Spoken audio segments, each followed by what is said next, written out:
Final account से notes निकालो पहले सब बच्चे।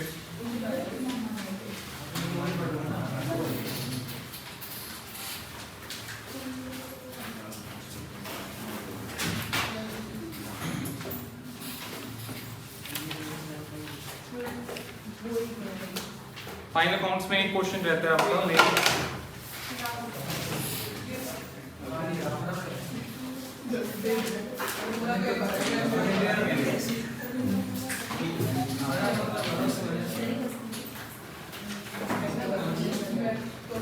14 क्वेश्चन पे आएगी।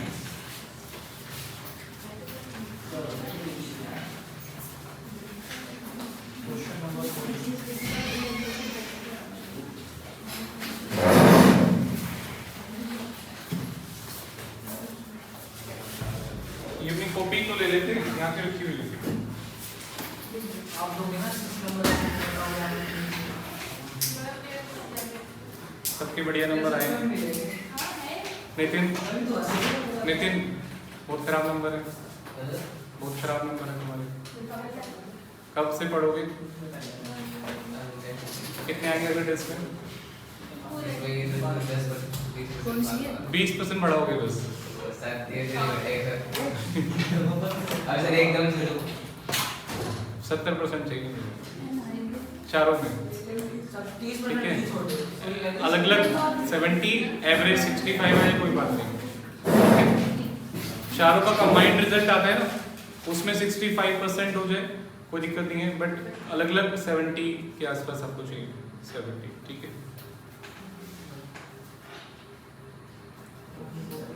चलिए, आपका इसमें फाइनल अकाउंट विद एडजस्टमेंट में लास्ट टॉपिक है क्वेश्चन 14 वाला, बैड डेट्स वाला।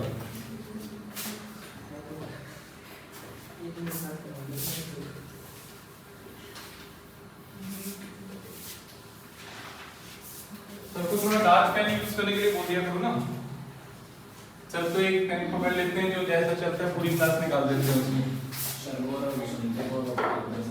गौरव सबको थोड़ा डार्क पेन यूज करने के लिए बोल दिया करो। वीडियो में जो है, वीडियो में क्वालिटी अच्छी नहीं आती, ये लाइट पेन से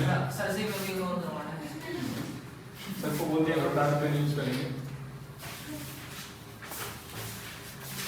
बैड डेट्स की एंट्री क्या करवाएगी बताओ?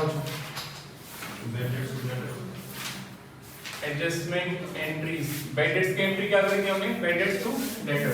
तो फर्स्ट पॉइंट की तो वही एंट्री होगी, बैड डेट्स टू डेटर 2000 से। 14 का टाइप 2 करा रहा हूं, तो वही 14 का टाइप 2।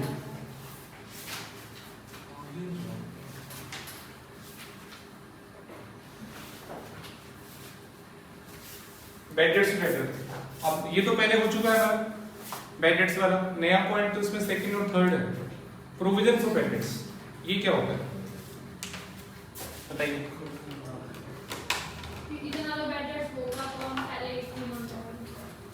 बैड डेट्स और प्रोविजन फॉर बैड डेट्स में क्या फर्क है? इसकी एंट्री होती है bad debts account debit to provision for bad dates.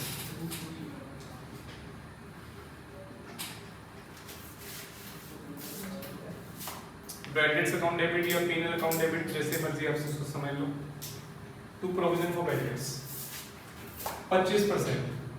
Calculation बाद में सीखेंगे, दोनों में क्या डिफरेंस है? बैड डेट्स हुआ bad debts to debtor, provision बनाना है बैड डेट्स टू प्रोविजन, क्या डिफरेंस है? डेटर कम नहीं हुआ, ठीक है। ऐसा क्यों प्रोविजन क्यों बनाते हैं? ताकि अगर आगे फ्यूचर के बैड डेट्स जो फ्यूचर में हमारे बैड डेट्स होने वाले हैं उनको हम पहले बुक कर रहे हैं। एक कंसेप्ट है अकाउंट्स में, इसका सुना है? प्रूडेंस कंसेप्ट, कंजर्वेटिज्म सुना है? Prudence conservatism. एक्सपेक्टेड लॉसेस को बुक कर लेते हैं बट एक्सपेक्टेड प्रॉफिट्स को बुक नहीं करते। अब तो कुछ याद आया होगा। We recognise all the expected losses but we do not recognise all the expected income and gains. जो आने वाला लॉस है आपको अगर पता है पक्का, फायर का नहीं पता, कभी आपने प्रोविजन फॉर फायर नहीं देखा होगा, अर्थक्वेक का नहीं पता, फ्लड का नहीं पता, चोरी का नहीं पता, बट बैड डेट्स को तो पता है आपको। बैड डेट्स तो आप क्रेडिट पे सेल करोगे हर साल तो हर साल बैड डेट्स होते हैं, पूरा पैसा कभी नहीं आता अगर उधार आप बेचोगे।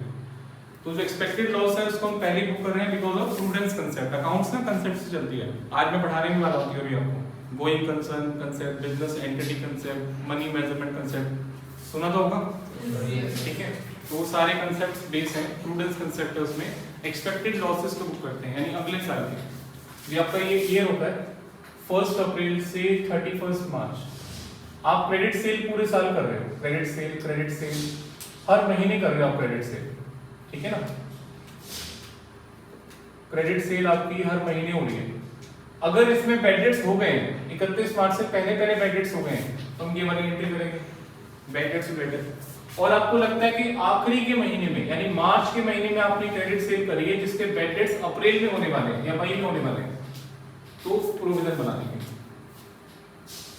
जो पहले आपने क्रेडिट सेल करी होगी उसका तो या तो पैसा आ जाएगा या बैड हो जाएगा, वो तो पहले ही पता लग जाएगा आपको, तो उसकी तो हम ये वाली एंट्री करेंगे बैड डेट्स रिलेटेड। बट अगर आपने मार्च के महीने में सेल करा है और 2 महीने का टाइम दिया है, 1 महीने का भी टाइम दिया है, मतलब 1 मार्च को भी सेल करा है, 1 महीना तो 1 अप्रैल को होता है, नेक्स्ट ईयर भी चला जाएगा ना। 10 मार्च को सेल करा है, 1 मंथ का टाइम है तो 10 अप्रैल चला जाएगा, तो उसका नहीं पता क्या हो सकता है। तो उसमें से आपको लगता है अगर कुछ बैड डेट्स हो जाएंगे इन अप्रैल तो उसको हम पहले बुक कर लेते हैं। एक्सपेक्टेड बैड डेट्स जो going to be happen in April उसको पहले बुक कर लेते हैं, बैड डेट्स टू प्रोविजन वाली एंट्री बना के, खर्च लॉस उसको पहले ही मान लिया। तो इन दोनों एंट्री में क्या फर्क है, ध्यान से देखो, बेसिक्स मैंने बताया वो दोबारा रिपीट कर रहा हूँ। डेबिट तो सेम है, लॉस बैड डेट्स लॉस होता है। ये डेटर राम है जो बैड डेट्स हो चुका है डिक्लेयर्ड, और ये श्याम है जो होने वाला है। नेचर के हिसाब से देखोगे तो ये भी एसेट है, ये भी एसेट है, बस दोनों में क्या फर्क है, राम डेटर जो बैड डेट्स हो चुका है और श्याम प्रोविजन जो बैड डेट्स होने वाला है। तो उसका नेचर टेम्परेरी एसेट ही बोलते हैं। डेटर का ये लॉस इंक्रीज हो रहा है डेबिट, एसेट डिक्रीज हो रहा है क्रेडिट, लॉस इंक्रीज हो रहा है डेबिट, और ये टेम्परेरी एसेट बोलते हैं इसको प्रोविजन को। लाइबिलिटी साइड की जगह आप उसको वहां डेटर से माइनस करके शो करो, ये टेम्परेरी एसेट ही है जो कि डिक्रीज हो रहा है। लाइबिलिटी में लिखा के बैलेंस शीट तो टैली हो जाती है, बट इसकी प्रॉपर प्रेजेंटेशन है कि इसको डेटर से माइनस करना चाहिए आपको, debtor less provision for bad dates. इधर ध्यान दो, तो provision for bad dates is a temporary asset. बस फर्क क्या है, ये राम है और ये श्याम है। राम जो 31 मार्च से पहले डूब चुका है, डिक्लेयर हो गया, किसने डिक्लेयर किया, कोर्ट ने डिक्लेयर किया कि इंसॉल्वेंट हो गया, तो कंफर्म हो गया कि बैड डेट्स हो गए, पैसे नहीं आने वाले। और श्याम अभी लगता है, एक्सपेक्टेड है, पक्का नहीं पता, शायद 1-2% चांस है पैसे आ भी जाए, बट लगभग पक्का है कि पैसे नहीं आएंगे। बट कोर्ट ने अभी स्टैंप नहीं लगाया, कोर्ट ने भी ऑर्डर नहीं पास किया, कोर्ट में केस चल रहा होता है, ठीक है ना, उसको बोलेंगे प्रोविजन फॉर बैड डेट्स। इतना ही फर्क है, बाकी सेम एंट्री है आपकी, राइट। तो मैं वापस थ्योरी पे आ रहा था, जो बैड डेट्स हो चुके हैं उसके हम ये एंट्री करेंगे, जो आपको लगता है अप्रैल में होने वाले हैं उसके हम प्रोविजन से एंट्री करेंगे। ओके, अब चलो ये बात समझ में आ गई है। ऐसे तो अप्रैल में और भी खर्चे होने वाले हमारे, सैलरी, रेंट, इलेक्ट्रिसिटी, तो अप्रैल के जो सारे खर्चे हैं वो मार्च में क्यों नहीं बुक कर लेते? लॉसेस करते हैं ना, एक्सपेंस नहीं करते। लॉसेस करते हैं, वैसे डेप्रिसिएशन भी लॉस है। अप्रैल का जो डेप्रिसिएशन क्या नहीं, वो नेक्स्ट ईयर का नहीं बनाते ना, करंट ईयर का ही होता है। तो नेक्स्ट ईयर का डेप्रिसिएशन का भी तो पहले बुक कर देना चाहिए, तो डेप्रिसिएशन भी लॉस है। इसके पीछे क्या लॉजिक है? एक्सपेक्टेड लॉस को हम पहले बुक कर रहे हैं तो डेप्रिसिएशन भी है लॉस। हाँ, ये बिल्कुल ठीक बताया गौरव ने। इनको हमने सेल मार्च में करी है, इनकम इसकी मार्च में बुक हुई है, तो उसका एक्सपेक्टेड लॉस भी मार्च में यानी करंट ईयर में बुक होना चाहिए। एक कंसेप्ट साथ साथ और भी है जो बुक्स में मिल जाता है, मैचिंग कंसेप्ट, सुना है कभी? मैचिंग कंसेप्ट, तो रिलेटेड इनकम को रिलेटेड एक्सपेंस से मैच कराना है या एक्सपेंस को रिलेटेड इनकम से मैच कराना है। तो इन डेटर्स को जो अप्रैल में बैड डेट्स होने वाले हैं तो उसकी सेल हमने मार्च में करी है, उसकी इनकम, सेल वाली इनकम मार्च में बुक हुई है करंट ईयर में, तो उसका बैड डेट्स वाला लॉस भी करंट ईयर में बुक होना चाहिए। बाकी आगे जो अप्रैल में सेल करेंगे उसके बैड डेट्स होंगे वो नेक्स्ट ईयर में जाएंगे, उसके में ये एंट्री कर देंगे बैड डेट्स रिलेटेड। मई जून जुलाई में जो बैड डेट्स होंगे उसके में ये वाली एंट्री कर देंगे बैड डेट्स रिलेटेड। बट अप्रैल में जो बैड डेट्स होने वाले हैं उसमें हम ये एंट्री नहीं करेंगे, उसको हम पहले बुक कर लेंगे मार्च में, ये वाली एंट्री करके। समझ में आया? रीजन वही है कि सेल वाली इनकम करंट ईयर में बुक हुई है, मैचिंग कंसेप्ट भी साथ साथ यहाँ पे चलता है, ठीक है। चलिए ये आपको समझ में आ गया। सेम कंसेप्ट पे एक और एंट्री है डिस्काउंट की। देखो नीचे नीचे क्या है, क्रिएट प्रोविजन फॉर डिस्काउंट, तो इसकी एंट्री होती है discount account debit to provision for discount. Calculation बाद में सीखेंगे, पहले आप एंट्री को समझो। डिस्काउंट की एंट्री नॉर्मली क्या होती है? डिस्काउंट की एंट्री नॉर्मली अगर आपने डिस्काउंट दिया तो discount account debit to debtor, बिल्कुल डेबिट्स की तरह। याद है ये एंट्री करवाई थी बेसिक से। अगर आपने किसी से 100 रुपए लेने हैं, 90 रुपए आते हैं, तो आप एंट्री करते हो कैश डेबिट 90, 10 का डिस्काउंट और ये 100। ये एंट्री आप 11th क्लास से करते आ रहे हैं। 100 रुपीज लेने हैं, 10 का डिस्काउंट दिया तो कैश 90, डिस्काउंट 10 और डेटर 100। ठीक है, इसमें से डिस्काउंट की एंट्री को अलग करो, कैश की एंट्री को अलग करो। क्या एंट्री बनेगी? Cash to debtor 90, discount to debtor 10। तो डिस्काउंट की एंट्री अलग से क्या बनी? Discount to debtor. तो ये डिस्काउंट की एंट्री कब करेंगे? 31 मार्च से पहले पहले जो आप डिस्काउंट दे चुके हो तब तुम ये एंट्री करेंगे डिस्काउंट टू डेटर। पूरे साल आप क्रेडिट सेव करते हो, पैसे अगर जल्दी आते हैं तो डिस्काउंट देते हैं। सबको डिस्काउंट नहीं देते, जो जल्दी पैसे देते हैं उनको हम डिस्काउंट देते हैं। तो 31 मार्च से पहले पहले जो आप डिस्काउंट दे चुके हो उसकी हम ये एंट्री करेंगे डिस्काउंट टू डेटर। बट अप्रैल में आप डिस्काउंट देने वाले हो उसको भी पहले बुक कर लेते हैं। अब डिस्काउंट तो लॉस भी नहीं है, ठीक है ना, डिस्काउंट तो एक्सपेंस है सिंपल। अप्रैल में जो डिस्काउंट देने वाले हैं उसकी हम एंट्री करते हैं डिस्काउंट टू प्रोविजन। जो फ्यूचर में आप डिस्काउंट देने वाले हो इन अप्रैल, उसको पहले बुक करेंगे। अगेन वही कंसेप्ट, कौन से वाला? Matching concept. क्योंकि इन कस्टमर को आपने सेल किया होगा मार्च में, करंट ईयर में, सेल वाली इनकम करंट ईयर में बुक हुई है, तो उससे रिलेटेड कोई भी खर्चा हो, चाहे बैड डेट्स का हो चाहे डिस्काउंट का, उसको पहले ही बुक करेंगे प्रोविजन बनाकर। बाकी नेक्स्ट ईयर मई जून में जो डिस्काउंट देंगे उसकी हम एंट्री नेक्स्ट ईयर ही कर देंगे डिस्काउंट टू डेटर। बट अप्रैल में जो डिस्काउंट देने वाले हैं उसको पहले बुक कर देंगे हम मार्च के अंदर, 31 मार्च को प्रोविजन बना के, प्रोविजन फॉर डिस्काउंट। तो दोनों एंट्री से अगर आप मैच करोगे, डिस्काउंट डेबिट तो सेम है और ये डेटर राम है जिसको आप डिस्काउंट ऑलरेडी दे चुके हो, ऑलरेडी गिवन डिस्काउंट है करंट ईयर, और ये श्याम है जिसको आप डिस्काउंट अप्रैल में देने वाले हो। ठीक है, कोई ज्यादा फर्क नहीं है। क्लियर हो गया पॉइंट? चलो अब इसकी कैलकुलेशन पे आते हैं। पहला फर्स्ट पॉइंट, बैड डेट्स कितने के देखो यहां से, बैड डेट्स कितने के? 2000 की, तो पहली एंट्री 2000 कर देगी। Second, provision for bad dates बना लेंगे। 50 42 पे बनेगा या 40 पे बनेगा?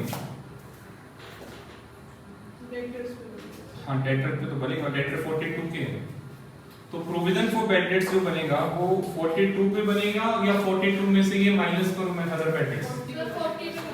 40 पे बनेगा। 40,000 का 25%।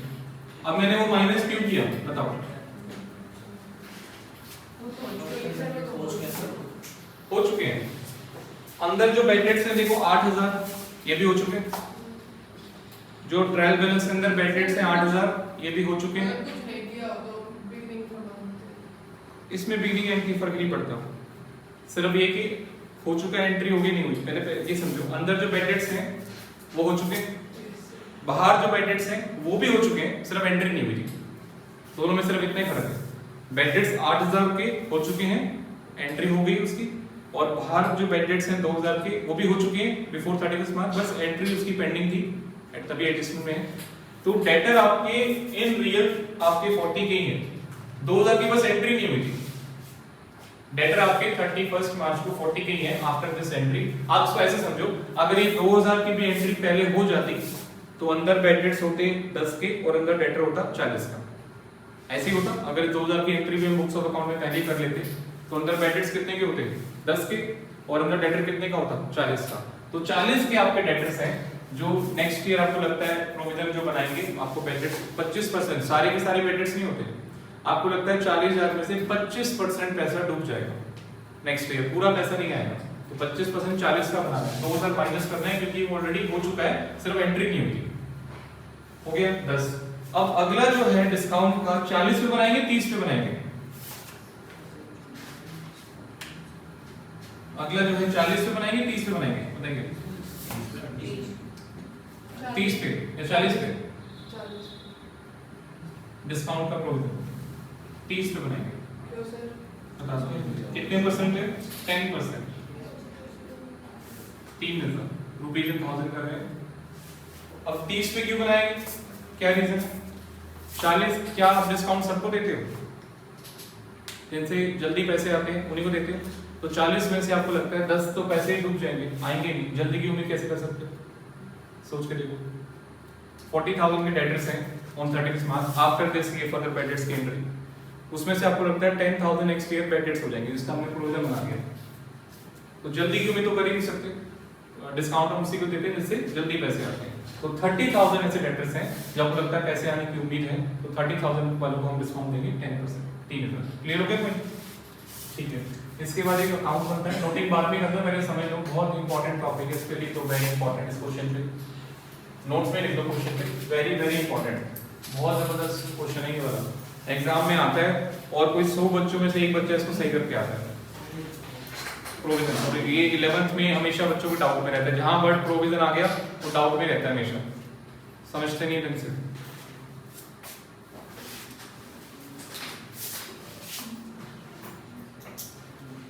प्रोविजन फॉर बैड डेट्स, इसके एक अकाउंट होता है,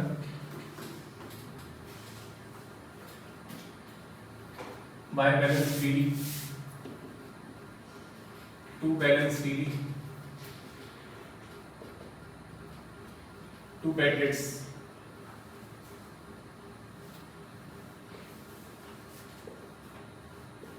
bye P&L account balancing figure.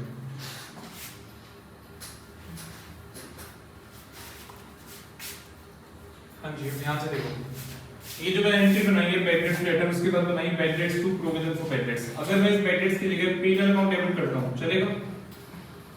क्योंकि जाना अल्टीमेटली P&L में ही, बैड डेट्स को डेबिट कर रहे हैं। सैलरी की एंट्री क्या होती है? सैलरी की एंट्री होती है सैलरी टू कैश, और फिर हम उसको कहां ट्रांसफर करते हैं? Profit and loss to salary. तो सीधी एंट्री पर आपको दोनों को कंबाइन करो तो क्या हो जाएगा? P&L to cash. ऐसे रिपेयर की एंट्री है रिपेयर टू कैश, रिपेयर फिर कहां ट्रांसफर होता है? Profit and loss. तो सीधी एंट्री कर दी मैंने आपको profit and loss to provision. आपको बुक्स में ये वाली एंट्री देखने को मिलेगी। पहले मैंने बैड डेट्स लिखा था कि आप इस एंट्री से कंपेयर कर सको। तो बेसिक एंट्री इसकी बैड डेट्स ही होती है, bad debts to provision for bad debts. Provision दिखाते हैं हम बैलेंस शीट में और बैड डेट्स दिखाते हैं कहां पे? प्रॉफिट एंड लॉस अकाउंट में। तो ट्रांसफर एंट्री इसकी P&L में जाएगी, तो मैं इसकी सीधी एंट्री कर रहा हूं जो कि बुक्स में मिलती है, ताकि आप कंफ्यूज ना हो बाद में। P&L to provision. ऐसे यहां पे ये प्रोविजन जाएगा बैलेंस शीट में, और डिस्काउंट कहां पे जाएगा? प्रॉफिट एंड लॉस में। तो इसकी भी मैं सीधी एंट्री कर रहा हूं प्रॉफिट एंड लॉस अकाउंट। ठीक है, अभी अकाउंट ध्यान से देखो, इसका एक सेट फॉर्मेट है। ओपनिंग प्रोविजन ट्रायल बैलेंस के अंदर दिया हुआ, देखो opening provision for bad dates कितना दिया हुआ एज ऑन 1 अप्रैल 20। क्वेश्चन देखो, ट्रायल बैलेंस की डेट क्या है? ट्रायल बैलेंस की डेट क्या है? 31 मार्च 21। ठीक है, और ओपनिंग प्रोविजन है 1 अप्रैल 20, तो ये 5,000 यहां पे आएगा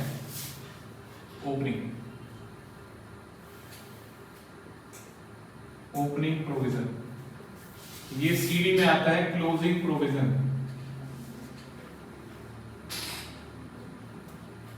कितना है? अभी आपने निकाला क्लोजिंग प्रोविजन 10,000 का। बैड डेट्स कितने हैं? 8 और 2 10 के 20। प्रॉफिट लॉस में जाएगा 15, बैलेंसिंग फिगर। ये आपको ध्यान देना है। और ये यहाँ पे मैं स्टार लगा देता हूँ। 10,000 कैसे आया? 42,000 में से पहले हम 2,000 माइनस करेंगे। ठीक है, 40,000 का 25% इज इक्वल टू 10,000। अब इस अकाउंट को समझो ध्यान से। ये जो एंट्री है 10,000 की, क्लोजिंग प्रोविजन है, इस 15,000 में 10 तो यही है P&L टू प्रोविजन, 10 तो यही है इसमें जो हमने ये एंट्री करी है profit to provision for bad debts. 5 extra क्यों आ रहे हैं यहाँ पे? पिछले साल का प्रोविजन कम पड़ गया था, हम इस साल प्रोविजन क्यों बना रहे हैं? सोचो कि मैंने बताया थोड़ी देर पहले, इस साल हम प्रोविजन बना रहे हैं ताकि नेक्स्ट ईयर अप्रैल में जो बैड डेट्स हो वो सेट ऑफ हो जाए। यही कर रहे हैं, अगले साल जो अप्रैल में बैड डेट्स हो सेट ऑफ हो जाए। तो पिछले साल हमने प्रोविजन बनाया था 5 का, तो पिछले साल के बैड डेट्स जो हुए थे 10 हो गए थे। ठीक है, सेट ऑफ होने में कम पड़ गया तो 5 यहां से आ रहा है। आपको थोड़ा और बेटर समझ में आएगा अगर मैं इक्वल कर देता हूं इसको, 5 5 तो ये 10 10 हो जाएगा। अब देखो ध्यान से क्या हुआ, पिछले साल का प्रोविजन बनाया था 5, last year 31 5 opening provision, current year bad debts हुए 5, वो सेट ऑफ हो गया। ठीक है, अब हम करंट ईयर का प्रोविजन बना रहे हैं 10, जो कि बैलेंस आ गया उसका 10, जो नेक्स्ट ईयर प्लॉट डाउन हो जाएगा। अब सिंपल लग रहा है। लास्ट ईयर का प्रोविजन था बीडी, बैड डेट्स हो गए, सेट ऑफ हो गया आपस में। करंट ईयर हमने प्रोविजन बनाया, ये वाली एंट्री करी P&L टू प्रोविजन 10, तो ये 10 बनाया, तो इस अकाउंट का बैलेंस यहाँ पे आ जाएगा 15 माइनस 5 10, ये 10 ही रहेगा। बट प्रॉब्लम क्या है यहाँ पर, चलो एक बार मैं इसको 6 कर देता हूँ, मान लो 6 है, तो लास्ट ईयर का प्रोविजन कितना कम पड़ गया 1000 से, और करंट ईयर का प्रोविजन आपको चाहिए 10,000, तो यहाँ पर 11 आएगा। 10,000 तो यही जो करंट ईयर का प्रोविजन चाहिए फॉर नेक्स्ट ईयर, और 1,000 जो पिछले साल का कम पड़ गया था। ठीक है, तो यहाँ पर अब हमारे क्वेश्चन में 10,000 रुपए है 10,000, और ये 15 आएगा बैलेंसिंग फिगर, यानी प्रॉफिट एंड लॉस में आपको 15 डालना है। सामने ध्यान दो बच्चों, P&L अकाउंट में 15 डालना है, बट बैलेंस शीट में 10 दिखाना है। बैलेंस शीट में सीडी वाला दिखाते हैं 10,000, P&L में कितना दिखाएंगे 15। ये अलग अलग क्यों आ रहा है, बिकॉज इसमें 10 तो यही है जो करंट ईयर का प्रोविजन है, और 5 एक्स्ट्रा क्यों है, क्योंकि लास्ट ईयर का प्रोविजन कम पड़ गया था। इसी चीज को हम 11th में एक एप्लीकेशन करते थे, मैं आपको याद दिलाता हूं। क्या करते थे आप करते थे बैड डेट्स प्रॉफिट लॉस के अंदर करते थे, bad debts plus other bad debts plus new provision minus हो याद आया कैसे, बैड डेट्स, ये जो बैड डेट्स है 8 plus other bad debts plus new minus old, ये नेट करके आपका आता था वही आपका 15। ये फॉर्मेट रखते थे, bad debts plus other bad debts plus new provision minus old provision. पता नहीं क्यों करते थे, बस रट लेते थे, बट इसका रीड देखो यहाँ भी यही हो रहा है, bad dates plus other bad debts plus new provision minus old provision. तो वैसे नहीं करना। अब आपको क्या करना है, सिंपली आपको यहाँ पे लिखना है, इतना बड़ा फॉर्मेट रखना नहीं है आपको, सिंपली यहाँ पे आपको लिखना है प्रोविजन फॉर बैड डेट्स 15 और ब्रैकेट में वर्किंग नोट 1, तो ये आपका वर्किंग नोट बन जाएगा। क्लियर हो गया? नहीं, उससे नहीं करना, क्योंकि एग्जाम ये बड़ा क्वेश्चन हमेशा नहीं आता, खाली प्रोविजन अकाउंट ही पूछ लेता है आपसे, इन्फॉर्मेशन देके इतना ओपनिंग प्रोविजन इतना बैड डेट्स है, prepare the provision for bad debts account, तो ये अकाउंट आपको आना चाहिए। ठीक है, 4 नंबर क्वेश्चन आता है, तभी मैंने इसमें वेरी इंपॉर्टेंट लिखा है, ये अकाउंट आपसे पूछ लेता है, और जब पूछ ही लेता है आपको पढ़ना ही इन एनी केस, तो फिर डबल करने का क्या फायदा। ठीक है, इसी तरीके से करो, ये जो P&L अकाउंट से निकल कर आया 15, ये यहाँ पे आपका आया, बैलेंस शीट में 10 जाएगा, बैलेंस शीट में सीडी वाला जाएगा, बट प्रॉफिट लॉस में ज्यादा जा रहा है क्योंकि पिछले साल कम पड़ गया था। मैं अगेन रिपीट कर रहा हूँ, ये अगर बराबर होता है तो यहाँ पे 10 ही, प्रॉफिट लॉस में भी 10 जाएगा और बैलेंस शीट में भी 10 ही जाएगा। ये वाली एंट्री है P&L टू प्रोविजन, P&L में भी 10 जाएगा, बैलेंस शीट में भी 10 जाएगा, अगर पिछले साल का सेट ऑफ हो जाता है। समझ में, सेट ऑफ हो रहा है पिछले साल का, पिछले साल से कर दिया और अब हमने नया बना दिया। हाँ, ये आपका पिछले साल का सेट ऑफ हो गया बैड डेट्स करंट, पिछले साल में प्रोविजन बनाया था for current year bad debts, तो ये आपस में सेट ऑफ हो गया। अब हम नया बना रहे हैं for next year bad debts. समझ में आया? तो ये आपका 10 है, इसलिए यहाँ पे ये 15 आ रहा है बैलेंसिंग फिगर। ये फॉर्मेट बहुत ही ज्यादा इंपॉर्टेंट है, मेरे टेस्ट में भी आता है, और आगे चल के जो है सीए ध्यान दो, टेस्ट में खाली ये नहीं बहुत कुछ आता है। अब की बार जो अपने टेस्ट होने वाला है, ध्यान देना बच्चों, अब की बार जो टेस्ट होने वाला है उसमें पूरा फाइनल अमाउंट बेस्ड एडजस्टमेंट आने वाला है। बहुत सारे टॉपिक है जितने मैंने वो कराए हैं। मैन्युफैक्चरिंग नहीं आएगा, नेक्स्ट वीक के लिए मैंने छोड़ दिए। सेल्स नहीं, मैं छोटे क्वेश्चन, एक बड़ा क्वेश्चन आएगा फुल फाइनल अमाउंट्स वाला बेस्ड एडजस्टमेंट, और छोटे 2-3 क्वेश्चन दूंगा। बड़ा टेस्ट होने वाला आपकी बार मेरा, ठीक है? तो दो एक क्वेश्चन 2 नंबर के होते हैं, तो ऐसे 2 नंबर वाले क्वेश्चन और एक बड़ा क्वेश्चन, 2-3 मतलब 15-16 आधे घंटे का, पौने घंटे का। ठीक है, एग्जाम में ये क्वेश्चन बहुत आता है, ये वाला प्रोविजन वाला इंपॉर्टेंट है। ठीक है, चलिए इसको करते हैं। अब क्वेश्चन पढ़ो, समझ लिया आपने क्या बनाने क्वेश्चन में? प्रिपेयर, क्या बनाने थे? Prepare profit and loss and balance sheet, P&L बनाना है, बैलेंस शीट बनानी है। अभी खत्म नहीं किया मैंने, सामने देखो, प्रॉपर करते हैं इस क्वेश्चन को, नोटिंग बाद में, पहले इसको खत्म करते हैं फिर नोट कर लेंगे। समझने पे ध्यान दो। Profit and loss account GP कितना दे रखा है 40, इनडायरेक्ट एक्सपेंसेस और प्रोविजन फॉर बैड डेट्स कितना आएगा, वर्किंग नोट नंबर 1 से कितना आएगा 15, ये यहां से सीधा आ जाएगा 15 वर्किंग नोट बना देना उसका। प्रोविजन फॉर डिस्काउंट भी आएगा, कितना आएगा प्रोविजन फॉर डिस्काउंट, सर आपने तो ये कहा था कि 10 जाएगा बैलेंस शीट में। हाँ बैलेंस शीट 10 जाएगा, प्रॉफिट में प्रॉफिट एंड लॉस 15 जाएगा, और ये हमेशा बैलेंसिंग में कराता है। अच्छा ये क्वेश्चन छोटा आएगा तो कैसे आएगा, ये सारी इंफॉर्मेशन दे देगा, इतना बैड डेट्स है, इतना फर्दर बैड डेट्स है, इतना ओपनिंग प्रोविजन है, इतना परसेंट क्लोजिंग प्रोविजन बनाना है। Find out the provision to be debited to penal account, ये लाइन लिखिए, find out the provision to be debited to penal account. तो ये आपको अकाउंट बनाना है, इसका सेट फॉर्मेट है, बैड डेट्स जो ट्रायल बैलेंस के अंदर है वो यहाँ लिख दो, फर्दर बैड डेट्स यहाँ प्लस कर दो, और ये आपका न्यू प्रोविजन कैसे निकाला है 42 माइनस ये वाले फर्दर वाले, ये 8 माइनस नहीं करना, सिर्फ ये फर्दर वाले माइनस करने हैं, उसका 25% ये आ जाएगा और ये निकलेगा बैलेंस फिगर हमेशा, ठीक है। Hence the amount to be debited to PL account is 15,000। Discount का प्रोविजन कितना बनाया था आपने अभी 3000, ये भी यहां अब इसके लिए कोई वर्किंग नोट जरूरत नहीं है, छोटी छोटी कैलकुलेशन आप ब्रैकेट में दिखा सकते हो। 40,000 माइनस 10,000, उसका कितना परसेंट है 10%। बड़ी कैलकुलेशन में वर्किंग, जैसे बड़ी कैलकुलेशन थी मैंने बना दी वर्किंग नोट, इतनी बड़ी रटना नहीं है, वर्किंग नोट बना, छोटी छोटी कैलकुलेशन आप ब्रैकेट में दिखा सकते हो। और कोई खर्चा है इसमें चेक करो, और कोई खर्चा नहीं है। अच्छा एक चीज ध्यान दो, जो बैड डेट्स हैं 8,000 के वो नॉर्मली आप यहाँ डालते थे, अभी मैंने बैड डेट्स यहाँ डाले, कहाँ डाल दिए यहाँ डाल दिए। अगर प्रोविजन बना हुआ है, ओपनिंग प्रोविजन बना हुआ है, ये चीज हम पार्टनरशिप में भी करते थे, याद करो 12th क्लास में। बैड डेट्स अगर होते हैं पार्टनरशिप में और कोई प्रोविजन नहीं है तो वो रीवैल्यूएशन में जाते थे, है ना। बट अगर प्रोविजन फॉर बैड डेट्स है तो बैड डेट्स रीवैल्यूएशन में आ जाके उस प्रोविजन से सेट ऑफ करते थे, वही चीज यहाँ पर है। बैड डेट्स पहले भी बैड डेट्स वाला क्वेश्चन किया था हमने, कौन सा क्वेश्चन था पिछला बैड डेट्स वाला, देखो पीछे 7th क्वेश्चन। 7th क्वेश्चन में जो बैड डेट्स थे सेम ऐसे ही 8 और 2 10,000 मैंने प्रॉफिट्स में डाले थे क्योंकि कोई प्रोविजन नहीं था। अब ओपनिंग प्रोविजन बना हुआ है just to set off this bad debts, तो ये जो बैड डेट्स हैं ये यहाँ पे नहीं आएंगे, ये प्रोविजन सेट ऑफ कर रहे हैं, यहाँ पे सेट ऑफ कर रहे हैं, तो प्रॉफिट्स में डाल देंगे। गलती गड़बड़ मत कर देना कि यहाँ पे डाल दो प्रोविजन में डाल दो सब कुछ, तो डबल एंट्री हो जाएगी। यहाँ पे 10 डाल दिए, यहाँ पे 10,000 के बैड डेट्स नहीं आएंगे, एक जगह पे आ गए, ठीक है। और कोई खर्चा यहाँ पे चेक करो, नहीं है। एनपी देखो 7,000 रुपए आ रहा है, 7,000 हो गया। बैलेंस शीट पे आएंगे, बैलेंस शीट कैसे तैयारी होगी आपकी, कैपिटल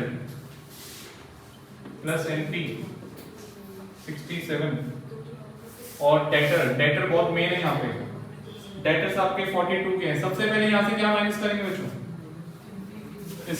इसका फॉर्मेट यहीं पे करना है। माइनस सबसे पहले क्या होगा, further bad dates, additional bad debts जिसकी एंट्री नहीं हुई थी उसको बोलते हैं फर्दर बैड डेट्स 2,000, तो ये बचेगा 40। अब क्या माइनस करेंगे, प्रोविजन फॉर बैड डेट्स, कितना माइनस करेंगे 10 या 15, ये जो 2,000 इससे भी 10 माइनस करें 15 माइनस करें 10 माइनस करेंगे, 15 तो प्रॉफिट में जाएगा। ये क्लोजिंग जो प्रोविजन है वो 10,000 है, ठीक है 10,000। और ये आप यहाँ पे देख भी सकते हो इसका 25%, 40,000 का 25%, ये आ गया 30 minus provision for discount, minus करके दिखाते हैं 10%, 30 का 3, 27 के बैड डेट्स आएंगे। और ये चीज आपने 11th पढ़ी हुई है, ये चीज आपने करा हुआ है 11th में, डेटर माइनस बैड डेट्स, फिर प्रोविजन फॉर बैड डेट्स, फिर प्रोविजन फॉर डिस्काउंट। इसको ऊपर नीचे बिल्कुल नहीं कर सकते, सबसे पहले बैड डेट्स माइनस होंगे, एडिशनल वाले, अंदर वाले हो चुके हैं फर्दर वाले, उसके बाद provision for bad dates minus होगा और उसके बाद प्रोविजन फॉर डिस्काउंट माइनस होगा। सेट फॉर्मेट है इसका, ठीक है। और यहां गलती करते हैं बच्चे, यहां 10 आएगा और यहां 15 आएगा, बस ये चीज ध्यान रखना, यहां 10 आएगा क्लोजिंग, यहां 15 आएगा। एक्स्ट्रा 5 क्यों आ रहा है, क्योंकि लास्ट पे का प्रोविजन कम पड़ गया था, सेट ऑफ नहीं हो पाया पूरा, इस वजह से ज्यादा 5,000 रुपए का बर्डन पड़ रहा है प्रॉफिट अकाउंट पे, ठीक है। कैश कितना है 40 का, अभी मैं ये लास्ट क्लास में नहीं कराया आपको, इसी वजह से मुझे पता है लास्ट क्लास में आखिरी में कराता आपके ऊपर से जाते हैं सारे। नोट कर लो।